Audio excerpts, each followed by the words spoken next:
Bienvenue sur Work in Process, le podcast dédié aux entrepreneurs qui veulent bosser moins mais mieux en ayant une croissance pérenne. Alors, si vous voulez allier croissance et sérénité, performance et flexibilité, abonnez-vous. Ce podcast va devenir votre outil préféré. Je suis Marine Aubaré, business designer. Ma passion ? Décortiquer vos problèmes et vous proposer des solutions innovantes et performantes. Bienvenue dans l'aventure. Bonjour à tous et bienvenue dans un nouvel épisode de Work in Process. Aujourd'hui, on accueille une nouvelle invitée et c'est pas n'importe laquelle puisqu'en fait, c'est une de mes clientes. On a choisi de parler des backstage, du fait de collaborer avec une business designer pour vous aider à mieux cerner concrètement ce que le business design peut vous apporter dans votre business. Aujourd'hui, j'ai l'immense plaisir d'accueillir Christelle Duclos.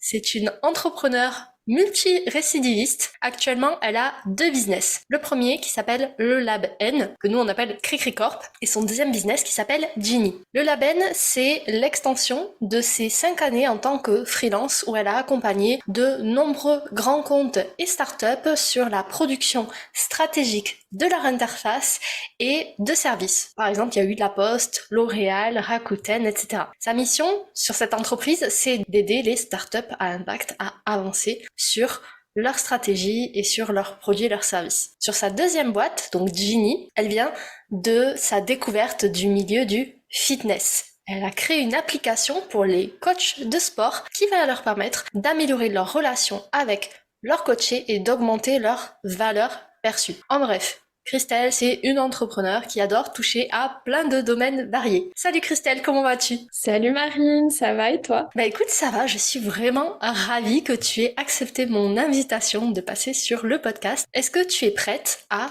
démarrer justement le contenu de l'épisode ? Carrément prête. Super. Alors, avant de rentrer sur le fond du sujet, qui est de collaborer avec une business designer, les backstage, j'ai envie que tu nous partages, vu qu'on est à la période de Noël, ton meilleur souvenir de Noël pour démarrer cet épisode en douceur. Moi en fait, mes souvenirs de Noël, en tout cas qui m'ont le plus marqué, c'était qu'on avait des rituels avec ma maman. On partait dans la forêt, du coup chercher tout ce qui était un peu des branches, de la mousse, des choses comme ça, pour en faire un village. Et en fait, chaque année, on augmentait le village avec un petit personnage de plus, une petite maison de plus, et ainsi de suite, jusqu'à en faire carrément une ville finalement au pied du sapin. Et voilà, c'était ça un souvenir qui m'a marqué parce que on est parti d'un petit village tout petit à une grande ville à la fin, et c'est un peu ce qu'on traverse en tant qu'entrepreneur au fur et à mesure. On améliore nos process, on améliore notre entreprise et on en fait de quelque chose de tout petit, quelque chose qui grossit d'année en année. Bah écoute, merci beaucoup de nous avoir partagé ce souvenir. Il est très très chouette et effectivement, en t'écoutant parler, je me suis dit, mais tu étais déjà clairement une entrepreneur dans l'âme dès le plus jeune âge et franchement, c'est trop cool. Moi, en tout cas, j'ai ce discours-là de dire aussi qu'en fait, on est entrepreneur pas que en construisant en fait un business et du coup en prenant un statut juridique tout simplement. On peut entreprendre de façon différente dans sa vie, que ça soit vendre des bijoux sur le marché alors qu'on n'a pas d'entreprise quand on est enfant, vendre des limonades aussi aux États-Unis, ça se fait beaucoup. Mais des choses comme ça en fait où finalement on peut avoir un mindset entrepreneurial dès le plus jeune âge sans s'en rendre compte. C'est ça. En fait, entreprendre, c'est souvent un raccourci parce que les gens, ils associent ça avec créer une entreprise. Et en fait, entreprendre, c'est vraiment créer quelque chose de zéro et le faire grossir petit à petit. Comme tu disais aux États-Unis, les enfants, ils vendent de la limonade où ils font des vides-greniers. Moi, je sais que quand j'étais plus jeune, j'allais faire des ménages pour gagner ma croûte et pour pouvoir avoir de l'argent de poche. Et toi, je sais que tu as vendu des bijoux, des limonades, tu as vendu plein de choses. Et je trouve que effectivement, c'est au-delà d'un statut juridique, c'est vraiment un état d'esprit d'amélioration, en fait, d'amélioration continue de soi-même et de ce qu'on crée, justement. Carrément, en fait. Mais c'est pas que, tu vois, en vendant des choses. C'est aussi, par exemple, moi, j'ai eu un exemple, c'est au lycée. au lycée, j'ai carrément monté finalement une start-up sans m'en rendre compte. Parce que je voulais absolument participer à une compétition en fait de lancement de fusée qui était promue par le CNES. Pour ça, il fallait vendre le projet en soi au lycée pour qu'ils me donnent des financements, pour qu'ils me donnent les profs aussi, pour qu'ils me donnent les locaux et aussi pour le bus, parce qu'il fallait aller à la compétition, donc il fallait les matériaux, il fallait le bus, toute la logistique. Et pour ça, en fait, finalement, sans m'en rendre compte, j'ai monté un business plan, j'ai fait du pitch, et ainsi de suite. Et finalement, voilà, on peut entreprendre pas que, comme tu disais, en créant un statut juridique et en lançant une boîte. C'est exactement ça. Et moi, je vois beaucoup cette démarche entrepreneuriale aussi au niveau des associations qui se font entendre de plus en plus sur les réseaux et qui font un travail fabuleux. Donc, s'il y en a qui nous écoutent vraiment, merci, continuez ce que vous faites parce que c'est hyper précieux. Et là, Christelle, tu nous as parlé de beaucoup de projets, beaucoup de choses sur toi. Est-ce que on peut revenir au moment présent et est-ce que tu peux nous en dire un petit peu plus sur ton travail à l'heure actuelle et en quoi ça consiste de façon simple? À l'heure actuelle, en fait, j'ai switché donc mon activité principale d'une activité en fait qui était freelance où je produisais pour du coup des grands comptes et des startups des interfaces et des services. Donc je les aidais dans cette production plutôt sur la partie stratégie UX. Donc UX pour user experience, donc tout ce qui est lié à l'expérience utilisateur, donc créer des parcours qui sont fluides, agréables, qui créent des émotions positives aussi pour les utilisateurs. Donc ça, c'était mon travail de freelance que depuis un an, en fait, j'ai mis en arrêt pour me concentrer vraiment sur moi en tant qu'entrepreneur et développer donc mon activité principale autour d'outils à destination des designers et de design organisation et de start-up à impact. Et actuellement, voilà mon gros du travail, en tout cas sur mon activité principale. Parce qu'après, il y a Ginny aussi de l'autre côté. Parce que du coup, c'est la complexité de justement d'avoir plusieurs projets au même temps, c'est de pouvoir de naviguer entre chaque projet et allouer la bonne ressource sur chaque projet. Mais en tout cas, sur mon activité principale actuellement, voilà, je suis en cours de création un peu de tout. Super, génial. Et là, justement, tu nous parlais de gestion de ressources, de structuration. Est-ce que c'est ça, finalement, qui t'a poussé à faire appel à une business designer? Donc, si vous l'avez pas compris, c'est moi. Ou est-ce qu'il y a d'autres raisons qui t'ont poussé à faire appel à ce type de service? Il y a plusieurs raisons. Donc déjà, voilà, forcément, il y avait le fait de la ressource. En fait, j'ai réussi à monter en fait un business qui fonctionnait très bien. Donc avec mon activité de freelance, tout était bien processisé, que ça soit le customer care, voilà, tout le CRM, tout était bien en place. Mais là, je mettais un arrêt complet sur cette activité pour redémarrer complètement tout. Et j'avais encore Ginny à côté qui était un projet en plus. Au fur et à mesure, je voyais que je n'avais aussi plus d'énergie à allouer à toutes mes idées folles et que j'avais besoin de tout simplement de commencer à déléguer progressivement des parties de mon business pour pouvoir me sentir plus sereine et alléger ma charge mentale parce que ma charge mentale était devenue beaucoup trop importante jusqu'au point où j'ai dû mettre en arrêt mon activité pendant plusieurs mois pour pouvoir souffler. Tu parles de délégation, alors moi je connais l'histoire, mais c'est vraiment pour vous. Comment tu as vécu justement cette étape de délégation, puisque quand on est freelance ou quand on est solopreneur, en tout cas qu'il y a personne qui bosse encore avec nous, c'est une étape qui peut faire peur à beaucoup de gens. Et du coup, moi, ce qui m'intéresserait, ça serait que tu partages ton ressenti, puisque tu as eu plusieurs expériences de délégation et je voudrais vraiment savoir comment est-ce que toi tu l'as appréhendé en tant que finalement chef d'entreprise, en tant qu'entrepreneur. C'est un parcours du combattant, clairement, la délégation. Moi, je l'ai testé à la fois sur Ginny et à la fois sur le Label. Du coup, sur cette phase de recrutement, il y a deux choses qui sont primordiales, c'est trouver les bons profils et savoir quoi déléguer. Moi, j'ai eu plusieurs expériences qui ont été foireuse, on va pas se mentir, parce que c'est les premières fois que tu recrutes, donc tu sais pas forcément, justement, ces deux aspects-là, comment définir que la personne en face est le bon profil pour toi et est aligné avec les valeurs de ton entreprise et aligné avec ta façon de travailler aussi, parce que c'est important. Et aussi, comment préparer en fait la venue d'une nouvelle personne dans son business, parce que moi, en tout cas, ma première expérience de recrutement, ça a été sur Genie. Ça a été de déléguer la partie développement de l'activité parce que la partie technique, bah, je voulais la déléguer. Et bah, trouver un développeur, bah, il y en a plein sur le marché.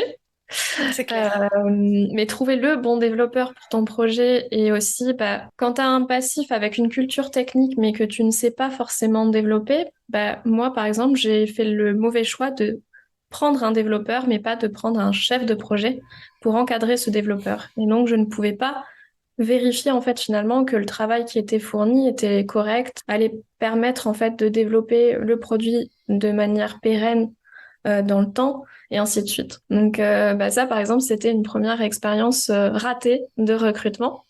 Il y en a eu plein d'autres. En fait c'est ça qui m'a permis quand même de commencer à comprendre bah, qu'est-ce qui est nécessaire dans un bon recrutement et notamment bah, la première partie c'est moi-même me préparer mon mindset, préparer en fait bah, qu'est-ce que j'ai envie de déléguer, qu'est-ce que les process aussi en fait de délégation et préparer la venue dans mon business d'une nouvelle personne par rapport au mindset, clairement bah, se dire que maintenant je donne un petit peu de moi parce que en tant qu'entrepreneur qui a porté le navire en entier pendant longtemps, bah là tu dis ok, bah je vais donner cette partie à cette personne-là, mais faut pas oublier de continuer à suivre ce sujet-là.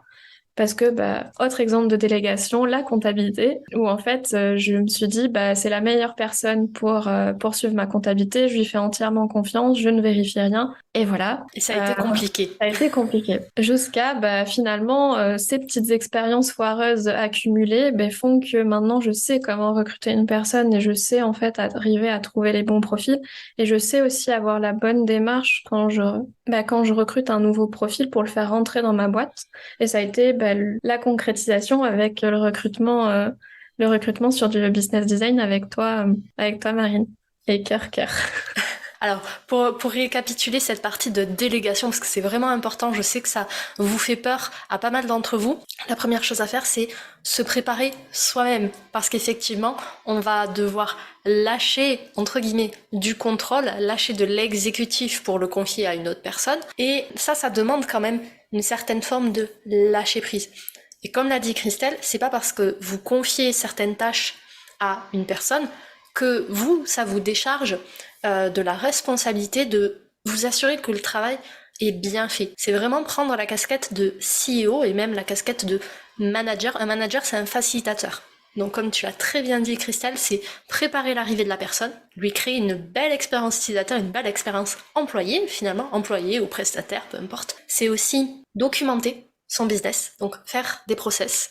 Je vous le redirai jamais assez, mais faites des process dès le début de votre business, ça vous fera gagner du temps. Et surtout, ce qui va être important, c'est de prendre cette casquette de manager, de facilitateur. C'est-à-dire que vous n'êtes pas là pour fliquer la personne, pour faire du micromanagement, mais par contre, pour qu'une personne fasse bien son travail, il faut lui mettre les ressources à disposition, il faut la guider parce que au début, cette personne, elle n'a pas forcément la même vision des choses que vous. Et en fait, si vous bossez sur le long terme, on va dire, c'est tout un ensemble de conversations, d'échanges que vous allez avoir avec votre collaborateur, votre prestataire, peu importe, qui va vous permettre de créer une vraie équipe solide. Du coup, maintenant qu'on a parlé de délégation, moi j'ai envie de te poser une autre question, Christelle, c'est à quoi ça ressemble très concrètement de bosser avec une business designer au quotidien? Tu peux parler de vécu, le genre de livrable que tu as, ce que tu penses de la collaboration, bref, c'est ton moment. Par rapport à ça, c'est assez chouette, c'est même révolutionnaire, je trouve. Oui, j'emploie des gros mots pour la simple et bonne raison que ça me permet en fait de prendre de la hauteur sur mon business déjà. Donc ça, c'est très important. Ça me permet de me structurer, tout simplement.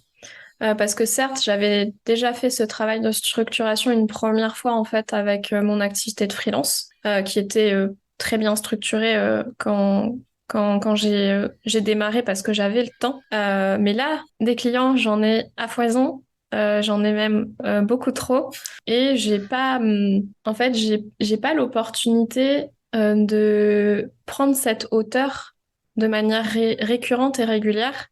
Et le fait d'avoir du coup une personne comme toi en tant que business designer, ça me force euh, justement à avoir ces temps toutes les semaines pour prendre de la hauteur et pour pouvoir aller plus haut, plus loin, plus vite, en fait, finalement. Ça me permet de construire l'avenir et plus être dans juste l'instant présent. Parce que c'est ce qui se passait, c'est que j'enchaînais projet sur projet sur projet et j'étais très focus sur l'instantanéité des choses, mais très peu sur les objectifs à long terme. Et c'est ce qui peut être dramatique dans certaines situations parce que du coup, on n'a pas cette prise de recul et on peut vite arriver au burn-out sans s'en rendre compte. Et donc, c'est pour ça que je dis que c'est révolutionnaire d'avoir une business designer parce que ça permet en fait cette prise de hauteur et de pouvoir construire en fait un futur qui est radieux en fait, tout simplement. C'est tellement magnifique ce que tu dis que j'aurais pu te laisser continuer pendant très longtemps. Je peux continuer pendant longtemps aussi. Est-ce que, pour que ça soit vraiment très concret pour les personnes qui vont nous écouter, est-ce que tu es OK pour partager, on va dire, des réalisations qu'on a bossées ensemble, sans forcément trop rentrer dans le détail, mais juste pour que les gens y perçoivent en fait sur quels aspects d'un business, une ou un business designer peut travailler et peut les aider dans leur quotidien d'entrepreneur. Mais déjà, on a retravaillé mes objectifs à court, moyen et long terme, ce qui nous a permis en fait du coup de valider ou invalider certains projets que j'avais dans ma boîte à idées qui traînaient depuis beaucoup trop longtemps. Du coup, de lancer forcément ces projets. De commencer à les construire avec toi. Quand je parle de construction, c'est construire les ressources, construire les process autour de ces projets, construire du coup le fonctionnement, donc que ça soit le customer care, que ça soit les contenus, les process, hein, tout simplement, hein, les process dans leur globalité. Tu m'as permis aussi d'avoir des dashboards assez opérationnels sur l'intégralité des projets, mais aussi sur la big picture, en fait, sur l'ensemble de mon activité, qui me permet d'être beaucoup plus focus, en fait, au jour le jour, en fait, sur mes actions de CEO. Et forcément, on est dans l'amélioration continue. Mais déjà, dans un premier temps, c'était de bien définir des objectifs pour qu'on puisse s'y tenir et y arriver. Et moi, c'était d'arriver à me dégager suffisamment de temps pour aussi concrétiser ces projets, ces idées, mais aussi prendre du temps pour moi, parce que j'avais des semaines, on va dire, de 65-70 heures à une certaine époque. Hein. Donc là, arriver à condenser toutes ces activités-là en un minimum de temps, c'est grâce à toi, en fait, avec toutes les ressources en fait que tu mets à disposition, que ça soit du coup tous les process qu'on est en train de créer, tout le customer care qu'on est en train de créer, toutes les automatisations de mon business qu'on est en train de créer aussi, parce qu'on automatise beaucoup de choses en fait finalement pour qu'en fait une tâche ne me prenne plus une heure, mais me prenne 5 minutes finalement, me créer en fait un écosystème qui me permette en fait d'être sereine au quotidien et finalement de prendre le moins de temps possible à faire des tâches qui n'ont pas de valeur en fait, soit à mes yeux, soit qui n'ont pas de valeur tout court en fait par rapport à mon statut de CEO en fait. En fait, le fait de déléguer à quelqu'un, mais notamment de déléguer à un ou une business designer, ça va vous permettre vraiment d'adopter cette casquette de CEO, c'est-à-dire de travailler sur votre business et pas de travailler forcément dans votre business. Et l'avantage qu'a un ou une business designer face à business manager par exemple, c'est qu'il y a la casquette stratégique aussi qui va venir s'intégrer au-delà de créer par exemple des outils sur Notion. Il va y avoir l'intention derrière. Pourquoi est-ce qu'on part sur tel outil? Quelles vont être les fonctionnalités? Quelles vont être les évolutions? Et comment ça s'imbrique avec tous les objectifs de l'entreprise? C'est vraiment un travail à 360 degrés. Oui, en fait, on fait avant même de créer des process ou voilà, par exemple un espace Notion comme tu disais, on a des sessions de travail de conception en fait finalement toutes les deux où on se replonge d'abord dans les objectifs qu'on veut atteindre pour pouvoir comme moi en tant que designer quand je crée des interfaces ou des services pour mes anciens clients. C'est du coup poser la stratégie qu'on veut adopter par rapport à ce projet-là et donc créer les outils qui sont nécessaires du coup à la bonne complétion de ces projets-là. Et oui, finalement, en fait, on est sur du travail très stratégique pour que je puisse justement me concentrer sur ma casquette de CEO et ne plus être dans l'exécutif pur. Et tu nous as partagé pas mal de transformations, moins de charge mentale, du gain de temps, etc. Est-ce que toi, tu as constaté d'autres types de transformations que tu nous as pas encore partagées et globalement, au bout de combien de temps tu as pu commencer à mesurer des résultats sur ton business? Les résultats, ils ont été assez immédiats dans le sens où dès que les premiers outils implémentés, on voyait tout de suite la valeur qu'ils avaient en fait, que ça soit en termes de gain de temps, mais aussi de valeur perçue.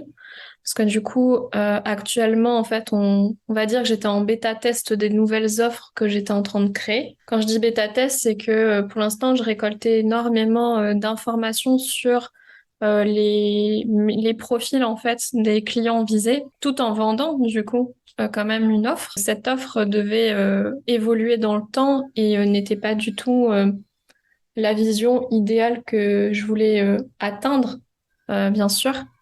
Et on a pu du coup le mettre en place directement sur ces offres-là, des outils ou des process en fait que tu as pu créer. On a vu tout de suite qu'il y a eu une augmentation de la valeur perçue rien que sur les offres. Donc ça a créé aussi des nouvelles opportunités de business. Donc ça, c'était quelque chose que je n'avais pas anticipé et que je ne pensais pas avoir. C'était la surprise. C'est la surprise. La petite cerise sur le gâteau. Parce que mes objectifs principaux, en fait, avec ta venue sur mon business, c'était de gagner du temps et de commencer à de plus en plus être moins dans l'exécutif et plus dans la stratégie. Je m'imaginais pas que ça allait créer des opportunités, en fait, business, rien que d'implémenter certains outils. Et donc ça a été un changement, clairement, qui a été assez immédiat, hein, parce que je me souviens, les premiers outils que t'as créés, les opportunités business, c'était je sais pas, 2 ou 3 semaines après, j'avais déjà des opportunités business qui étaient en train d'émerger. Donc, les premiers outils que tu as implémentés, j'ai eu déjà des gains de temps dès la première semaine, en fait. Le temps que je me fasse à ces nouveaux process aussi de travail, en fait. Mais ça a été assez immédiat. Et c'est ça qui est un peu, on va dire, un effet waouh quand même. Mais c'est pas du bluff, c'est vraiment immédiat pour le coup, parce que quand on a une structuration qui a été pensé sur mesure, en fait. C'est comme un joli costume ou une jolie robe de mariée. Ça te met en valeur. Voilà, c'est quand tout est bien fait et tout est créé pour toi avec ce côté sur mesure, tout roule après, en fait, finalement. Et c'est fluide. Écoute, merci beaucoup pour ce partage. Ça me touche énormément. Vous me voyez pas, puisque on est sur un podcast, mais je suis énormément touchée par ce que dit Christelle, puisque on a l'occasion d'échanger quasiment tous les jours, si je me trompe pas, sur pas mal de sujets. Et c'est vrai que quand elle me fait ses retours, c'est quand même assez incroyable de mesurer directement la transformation qu'on peut avoir sur ses clients. Donc merci vraiment du fond du cœur. Si quelqu'un là qui nous écoute, hésitez à faire appel à une business designer. Qu'est-ce que tu lui dirais, Christelle? Alors, je voulais juste mettre un warning quand même.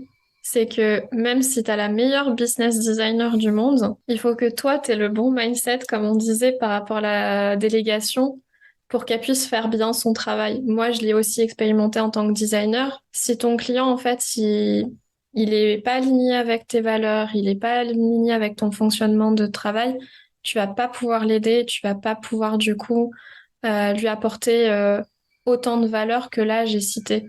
Donc ça, c'est très important de faire ce travail en amont, en fait, de bien avoir conscience des enjeux, de bien préparer son business à l'arrivée d'une nouvelle personne, en fait.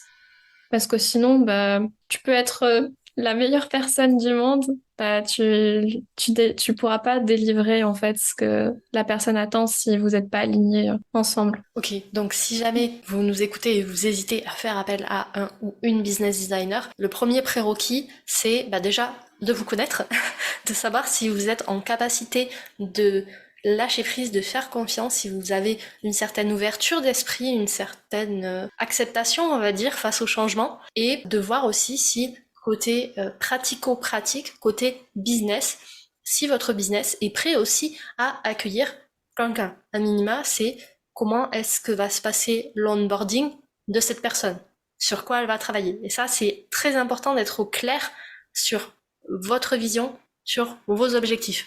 On peut le retravailler ensemble et c'est ce qu'on a fait finalement, Christelle. Ouais. Et c'est important d'avoir une première base en fait. Parce que, comme tu le disais, c'est pas une baguette magique, on n'est pas à Poudlard, même si je peux faire de très très belles transformations.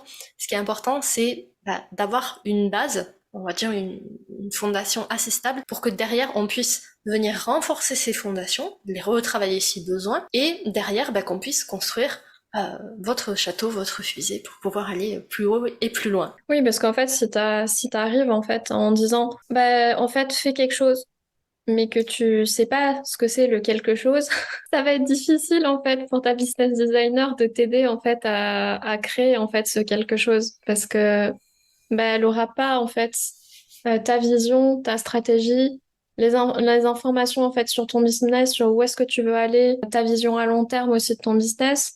Donc elle va pas pouvoir t'aider en fait, elle pourra te créer des trucs très génériques, mais du coup ce sera pas sur mesure pour toi et finalement ça va devenir des pains en fait pour toi parce que on n'en a pas cité, mais il y a beaucoup de personnes en fait qui travaillent de cette manière et qui te vendent du coup des choses préfabriquées, on va dire, mais qui ne sont pas adaptées en fait à ton entreprise tout simplement.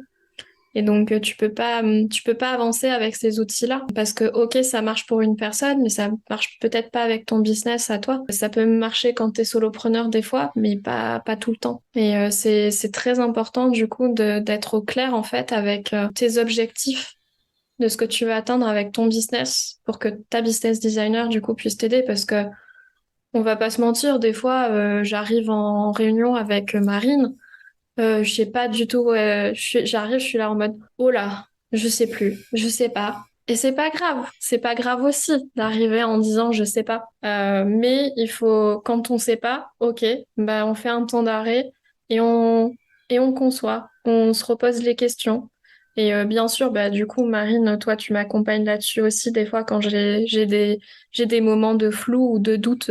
Mais à un moment donné, c'est pas toi qui va inventer ce qu'il y a dans mon cerveau. Donc, il faut que je puisse faire ce travail-là pour que toi aussi, tu puisses me donner les meilleurs outils et les meilleures billes pour que je fasse mes choix. Exactement. Donc ça, c'est vraiment le prérequis, finalement, tout le travail préparatoire en amont de faire appel à un ou une prestataire, parce que pour plein d'autres jobs, ça marche de la même façon, finalement. Et comme le disait Christelle, c'est pas grave à des moments de se sentir un peu perdu durant la collaboration, de se dire, je sais plus si je suis vraiment alignée avec cet objectif, avec cette stratégie. C'est pas grave. Le job de business designer, il est justement là pour vous aider à vous poser les bonnes questions. En fait, c'est vraiment ce travail-là. On repart des objectifs, on repart des stratégies, on repart aussi de qui vous êtes finalement. Qu'est-ce qui vous fait vibrer? Quelles sont vos envies pour, mettons, l'année prochaine? Et ensuite, en fonction de tout ça, en fonction des ressources aussi qui sont à disposition dans l'entreprise, on voit ce qui est faisable et ce qui va nécessiter un petit peu plus de temps. C'est ça. Il faut pour ça, en fait, accepter des fois que, en fait, on est juste humain et qu'on peut pas tout savoir, tout simplement. Et que c'est normal de douter, c'est normal d'avoir du flou. Et une fois que tu as accepté ça, c'est beaucoup plus simple parce que tu l'assumes. Tu l'assumes et devant ta business designer, tu dis, OK, je sais pas.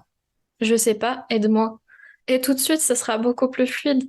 Et il vaut mieux en fait être dans cette démarche-là que du coup de forcer quelque chose où on n'est pas forcément aligné, où on n'est pas sûr de soi. Et finalement, on va créer quelque chose qui va créer de l'inconfort, qui va créer des émotions aussi qui sont pas celles qu'on attendait. Donc moi c'est un peu j'ai eu ces expériences-là avec des clients en fait. C'est si tu exprimes pas en fait ce qui se passe dans ton cerveau en fait, ton prestataire en face il peut pas deviner en fait.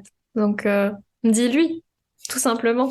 dis-lui ce qui se passe. Et il est là pour accueillir aussi tes moments de doute et tes moments voilà, de flou. Et s'il a les outils pour te débloquer, ce sera avec plaisir qu'il te débloquera en fait, en plus. Donc allez-y, dites les choses. C'est un super indicateur que tu as donné, et je vais le répéter pour être sûr que tout le monde l'ait bien entendu. Pour reconnaître un bon prestataire, quand vous allez devoir déléguer une tâche, peu importe que ce soit du business design, du copywriting ou autre chose, pour détecter un bon prestataire, c'est une personne qui ne va, entre guillemets, pas se contenter du en fait, tu me donnes pas d'infos, c'est ok. Parce que une personne comme ça, elle va pas être proactive, elle va pas vous rendre service dans votre business puisque vous aurez l'impression qu'elle travaille, qu'elle a compris ce que vous vouliez qu'elle fasse, alors que cette personne a juste dit il m'a pas donné d'infos, donc du coup je fais rien. Donc on n'est pas devin, que ce soit côté client ou côté prestataire, on n'est pas devin, il faut communiquer. Et ça je le répète et je continuerai à le répéter comme faites des process. Communiquez avec votre client, communiquez avec votre prestataire et ayez l'authenticité, ayez l'honnêteté en fait de poser les choses. On est humain, c'est pas grave si on sait pas. Moi, il y a plein de moments où pour être sûr que j'ai bien compris ce que Christelle veut, ce que Christelle attend, je reformule ce qu'elle me dit, ou ce que j'ai compris en tout cas, pour voir si on est aligné. Et si on n'est pas aligné, c'est pas grave, on réajuste. Et c'est pas un aveu de faiblesse de dire je sais pas ou je suis pas alignée ou j'en sais rien. C'est vraiment pas un aveu de faiblesse, au contraire en fait. Au contraire, pour moi, c'est assumer sa casquette de CEO et se dire ok, c'est pas grave, j'ai pas les réponses là, mais on va trouver en fait les ressources nécessaires pour trouver ces réponses. Et c'est chouette. C'est une super démarche et ça c'est même un outil pour trouver aussi les clients. Si vous tombez sur un client qui sait tout mieux que vous, mieux que tout le monde, généralement la relation ne risque de pas très très bien se passer. Donc je pense qu'on peut terminer cette partie de l'épisode sur ça, c'est communiquer, c'est important, soyez authentique et guettez en fait les facultés que vous voulez retrouver chez votre business designer, chez votre prestataire, que ce soit la créativité, l'innovation, la proactivité, l'organisation, bref, peu importe. Faites une liste. Et quand vous faites vos entretiens pour déléguer, vous cochez les cases. Et si une personne coche toutes les cases, c'est que normalement, ça devrait bien se passer. Du coup, on passe à la partie suivante de l'épisode, qui est une partie spéciale pour ce calendrier de l'avant de Work in Process, et c'est le jeu du Santa Fast. J'aime beaucoup ce jeu et tu ne sais pas encore de quoi il s'agit, Christelle, mais nos auditeurs qui normalement ont écouté l'épisode de la semaine dernière, eux, le connaissent déjà. Le principe, c'est comme un Fast and Curious que tu as dû voir sur d'autres médias. Je vais te poser des questions avec deux choix. Tu vas devoir en choisir un le plus vite possible et on va découvrir tous tes petits secrets sur la thématique de Noël. Est-ce que t'es prête? C'est parti. Alors, c'est parti pour le Santa Fast. 3, 2, 1. 24 au soir ou 25 au matin? 24 au soir. C'est une tradition chez nous. Moi, je fais les deux comme ça, j'ai pas de jaloux. Vrai sapin ou sapin artificiel? C'est un vrai sapin parce que nous, en fait, on l'a acheté et on l'a mis dans le jardin. Et c'est top parce qu'on l'a vu grandir d'année en année. Pas un vrai sapin acheté, par contre. Cadeau sur liste ou cadeau surprise? Cadeau surprise. Paquet cadeau ou ticket à gratter? Paquet cadeau. Noël formel ou Noël décontracté? Un peu les deux. Quel a été ton jeu ou ton cadeau préféré quand t'étais petite et pourquoi? C'était une bicyclette qui était violette. Ouais, je me souviens très bien. C'était un cadeau que j'avais beaucoup demandé. Et quand je l'ai eu, je me suis rétamée pendant des années, des années. J'arrivais pas à faire de la bicyclette. Et pourtant, c'était le cadeau que j'attendais depuis genre super longtemps. Et il m'a fallu 3 ans quand même pour réussir à faire du vélo parce que je manquais de confiance en moi. Du coup, je me rétamais tout le temps. Encore une belle compétence d'entrepreneur, la résilience. Il a fallu être résiliente, clairement. Dernière question de ce Santa Fast. Qui est l'entrepreneur que tu rêverais d'entendre sur ce podcast? Eh ben, je vais citer un ami entrepreneur qui est un ami multirécidiviste aussi, qui a commencé très jeune l'entrepreneuriat pour le coup parce qu'il avait 18 ans. C'est Daniel Boris Iglesia qui est aussi développeur à ses heures perdues. Non, c'est son activité aussi principale, c'est d'être dev. Et il a monté pas mal de business, dont Jaker, qui est une entreprise de fringues qui a été vendue. Voilà. Et en ce moment, il travaille sur des sujets qui sont assez secrets pour l'instant. Très bien. Bah écoute, Daniel, si tu écoutes cet épisode, l'invitation est lancée. On a envie de savoir quels sont ses projets secrets. Du coup, on arrive à la conclusion de cet épisode.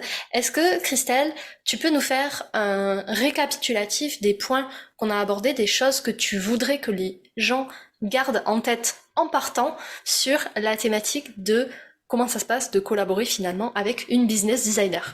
Comment ça se passe de collaborer avec une business designer? En quelques points, déjà, c'est un travail qui révolutionne ton business.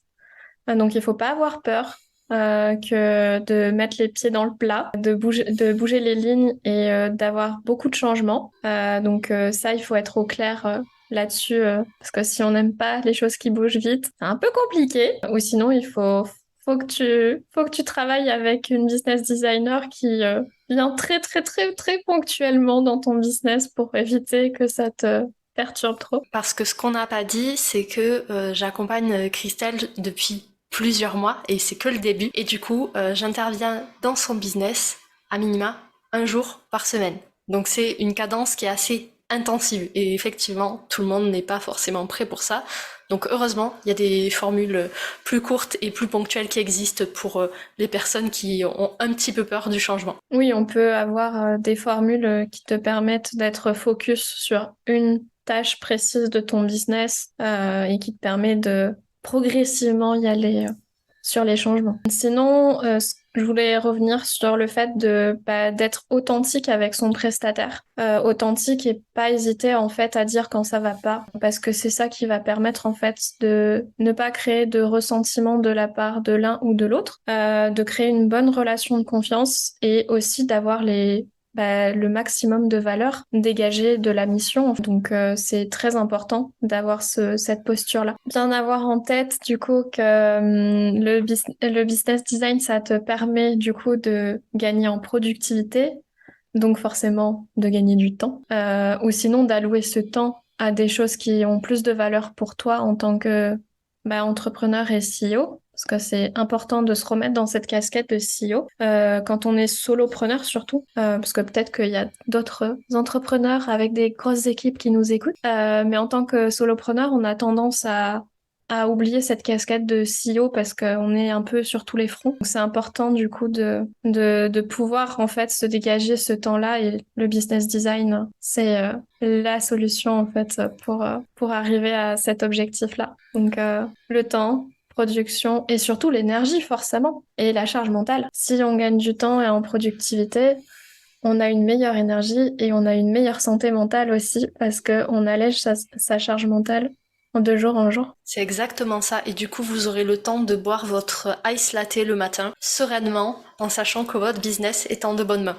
Tout à fait, comme moi ce matin, sur la terrasse au soleil. Du coup, merci encore, Christelle, d'avoir accepté mon invitation de faire cet épisode spécial du calendrier de l'Avent de Work in Process. Où est-ce qu'on peut te retrouver si on a envie de t'envoyer du love et des good vibes? Si on veut découvrir les backstage d'une chef d'entreprise multirécidiviste sur Insta, et sinon sur LinkedIn, je suis un peu moins présente sur LinkedIn, mais je vais essayer de m'y mettre. On est en train de travailler les stratégies, donc si vous voulez savoir ce que Christelle va sortir en 2023, allez la suivre sur les réseaux sociaux. Les liens seront dans la description de cet épisode. Encore merci vraiment Christelle pour le temps que tu nous as accordé. Je te retrouve très vite pour la suite de notre collaboration. Et vous qui écoutez, je vous retrouve la semaine prochaine avec un nouvel invité assez spécial. Voilà, cet épisode est maintenant terminé.